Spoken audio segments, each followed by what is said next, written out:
بسم الله الرحمن الرحیم. سپرلی مې د خزان په ناتار تیر شو، ما لا ګل بوی کړی نو بهار تیر شو. یوه ورځ به د غږ وشي علي خانه چې پلانې هم لکه ګرد و غبار تیر شو.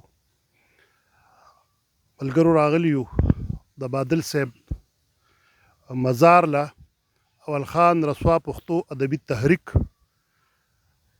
دغه هڅې کوي او خپل اتلان قدري د هغوی کلیزې کوي او د هغوی مزارونو له حاضري کوي.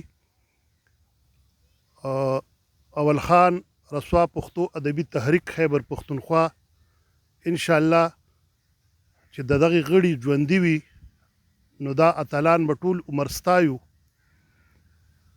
موږ چې راتلو زموږ ارشد جان شاهکار صاحب محبوب ګل یاسر صاحب دي سره رابطه وکړه او مشوره وکړه چې د بادل صاحب مزار شریف له درځو تاسو ټول به موږ سره حاضري کوئ. هغوی راغلي دي، د هغوی یو جهان مننه، د ټولو یو جهان مننه چې راغلي دي. بادل صاحب یو داسې عظیم شخصیت و چې د پښتو ادب دپاره په اشنغر کې بلکې په خیبر پښتونخوا کې ډېرې هلې ځلې کړي دي.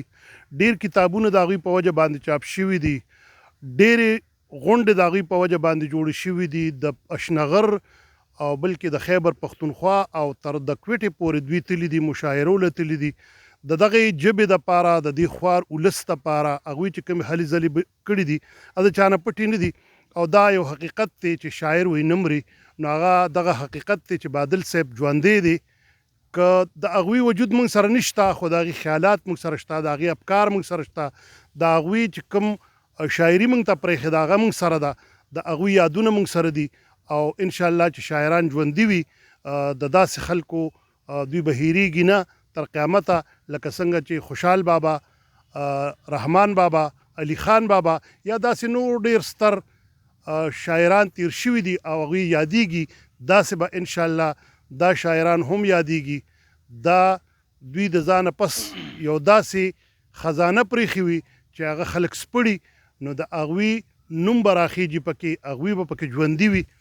نو یو جهان مننه د خپل تحریک د صدر ارشد جان شاهکار صاحب، د خپل سرپرست اعلی امین باچا، د وارث باچا، د رسوا صاحب، د ټولو زامنو، د مومن باچا، د خپل ګران کشر سکتر مجیب الرحمن مجیب صاحب، د امیر پیرزاده صاحب زموږ ډایرکټر سل میډیا ډایرکټر چې کوم دی هغوی موږ سره دي.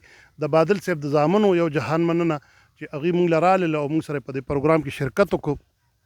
راځم به زه سمندر عثمان خیل لور را سره ولاړ دی، هغوی به څو خبرې کوي او سمندر عثمان خیل لور